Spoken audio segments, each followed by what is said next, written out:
experience that she can share with you. Blaine Ruckman, could you come on up?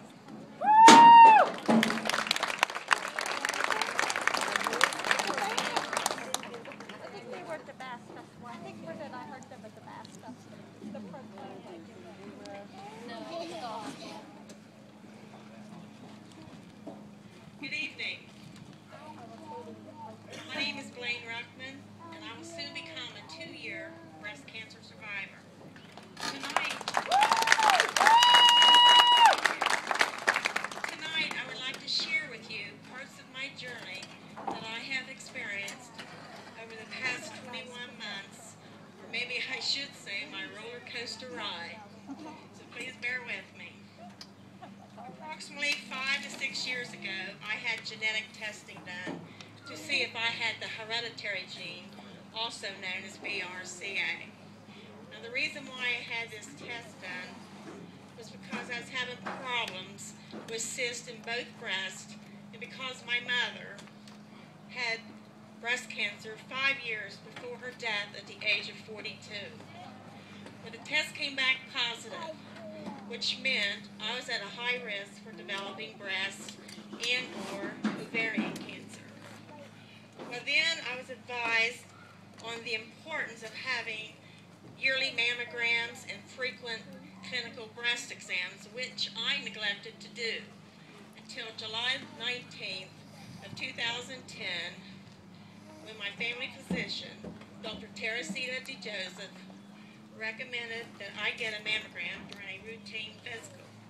Well, this time I agreed to do so. And several days later, after my mammogram, I had to return to the hospital for further testing. And this time I had a spot compression. While I was waiting in the x-ray area, the radiologist, Dr. Strobel, entered the room and informed me that I had several masses in my right breast that he thought to be cancer. Well, on that day, which was July the 30th of 2010, my life changed and my journey began. So on August the 4th, that same year, I went to see a surgeon, Dr. Curtis White. He recommended that I needed to consider having a bilateral mastectomy if the masses were cancerous. So now, I not only was having to deal with having cancer, but I also had to make a hard decision as to whether or not to have both breasts removed.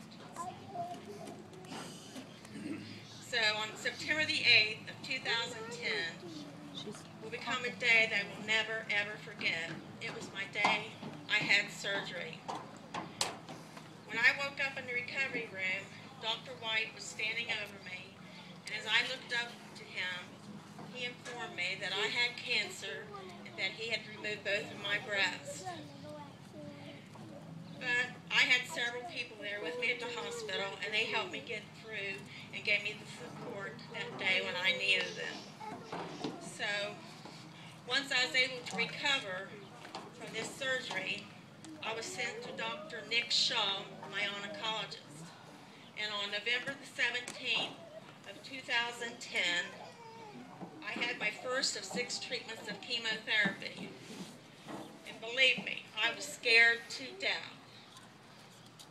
Just a week later, Thanksgiving, I had to be admitted to the hospital because of my white blood count dropping extremely low, and they put me in isolation for a week.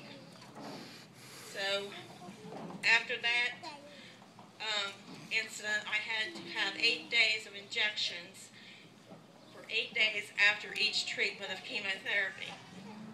So on February the 21st of 2011 was my 4th treatment, and it was the hardest one yet. I was ill for 3 to 4 weeks. Dr. Shaw wanted me admitted to the hospital because the IV therapy wasn't working. But I felt like I was slowly fading away. I actually thought I was dying. So I wanted to die at home and not in a hospital, so I refused to be admitted. At this point, I was ready to give up.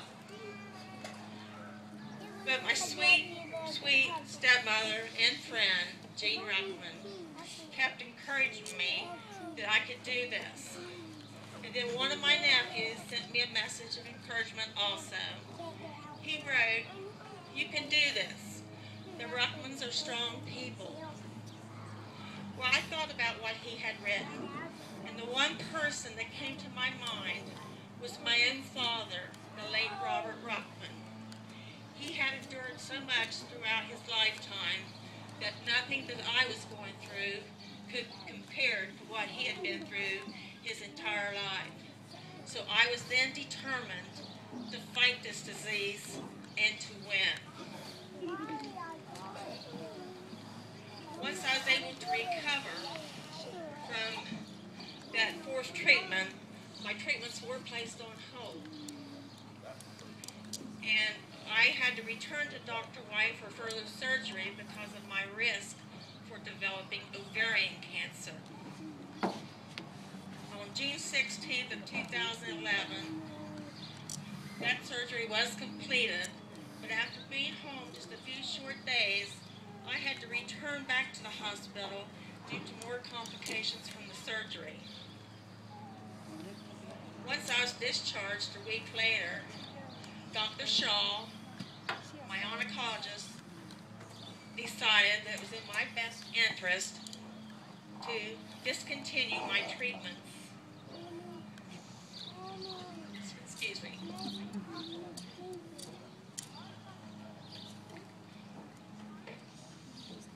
Discontinue my treatments because of the complications and side effects I was experiencing, and some of which I continue to this day to be treated for. So on November 29th of 2011, I began the first stage of 3 stages of breast reconstruction. And believe me, that surgery was the worst of all. It was very, very painful. But I was able to recover and a few other setbacks. But on January 13th of this year, I had to return to the hospital for more surgery due to some more complications. But I was able to regain my strength and continue to move forward. And now I'm happy to say, June 5th of 2012, just 2 weeks ago, I completed stage 2 of my reconstruction, with stage 3 to be completed by the end of fall. You know, as we dance our way through life, we sometimes will fall down, and believe me, I have fallen many, many times. But the most important thing is that we get up and we keep on dancing. And the race isn't always won by the fastest runner either. Rather, slow and steady steps will get you to the finish line and to victory. Quitters never win, and winners never quit. Just remember, there's a winner in all of you.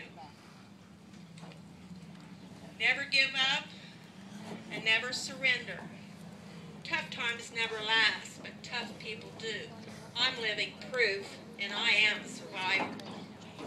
Relay for Life is not only a place where thousands can see and feel hope, but it's a place where one can celebrate their fight. We can also find healing, comfort, and support here from others who have faced cancer and who have lost a loved one to the disease. It is also a great way for all of us to recognize that cancer doesn't always have to stop our lives. It's just a battle that can be won one day at a time. If it wasn't for my family, my church family, and my wonderful friends giving me the support and strength that they have given me, I wouldn't be here tonight. So I would like to take this opportunity to thank them for standing beside me during this very, very difficult time in my life. There were moments when I felt like I was in a dark, deep hole and couldn't climb out. But kind words and prayers from everyone helped guide me back to thinking positive and hopeful thoughts. As I continue on with my journey, I would like to encourage everyone who faces cancer that there is hope along your journey. Never give up, and to hold on to your faith in God. Hope can change everything by having and maintaining a positive attitude.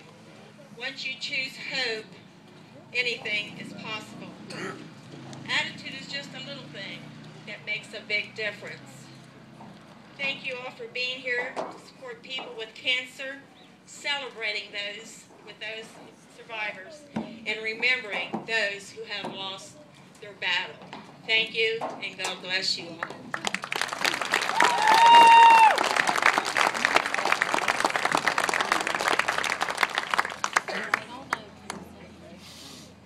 Thank you very much, Blaine.